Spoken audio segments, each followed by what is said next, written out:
Halo generasi muda, tahukah kamu bahwa Pancasila bukan sekadar hafalan di buku teks? Ia adalah filosofische Grondslag, fundamen falsafah yang lahir dari tetesan keringat dan pemikiran mendalam para pendiri bangsa kita. Perjalanannya sangat panjang, dimulai dari fase perumusan di awal kemerdekaan 1945, melewati ujian sistem federal di masa RIS 1949, hingga pencarian bentuk demokrasi di era demokrasi terpimpin. Masuk ke era Orde Baru, Pancasila diperkuat sebagai mata kuliah wajib lewat P4, yang singkatan dari Pedoman Penghayatan dan Pengamalan Pancasila, namun sempat dianggap sebagai alat kekuasaan.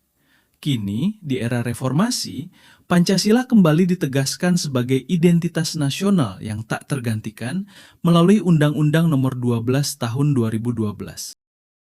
Mari kita soroti satu titik balik krusial. Periode 1950 sampai 1959. Saat itu Indonesia menerapkan demokrasi liberal yang sangat bebas. Namun, kebebasan itu justru memicu konflik kepentingan antar partai. Majelis Konstituante yang bertugas menyusun UUD baru gagal mencapai kesepakatan selama bertahun-tahun. Melihat negara dalam ancaman separatisme dan ketidakstabilan, rakyat mendesak untuk kembali ke landasan awal. Maka pada 5 Juli 1959 dikeluarkanlah dekret presiden untuk memberlakukan kembali UUD 1945. Peristiwa ini adalah bukti nyata bahwa ketika bangsa ini kehilangan arah dalam ego kelompok, hanya kembali ke ruh Pancasila lah kita bisa selamat. Nilai apa yang tercermin di sini? Nilai persatuan Indonesia dan kerakyatan yang dipimpin oleh hikmat kebijaksanaan. Sejarah mengajarkan bahwa kebebasan tanpa landasan etika hanya akan berujung pada kekacauan.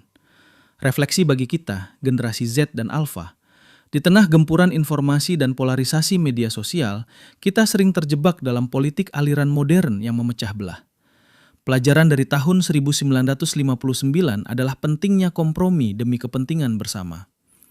Pancasila bukan hanya aturan hukum, tapi jiwa bangsa yang harus kita jaga agar Indonesia tidak goyah dalam menghadapi tantangan global. Sebagai mahasiswa, peran kita bukan hanya cerdas secara akademis, namun juga menjadi warga negara yang etis dan partisipatif. Jadikanlah sejarah Pancasila sebagai cermin. Mari kita rawat persatuan ini dengan tindakan nyata, karena Pancasila adalah kesepakatan tertinggi yang menjaga eksistensi kita selamanya.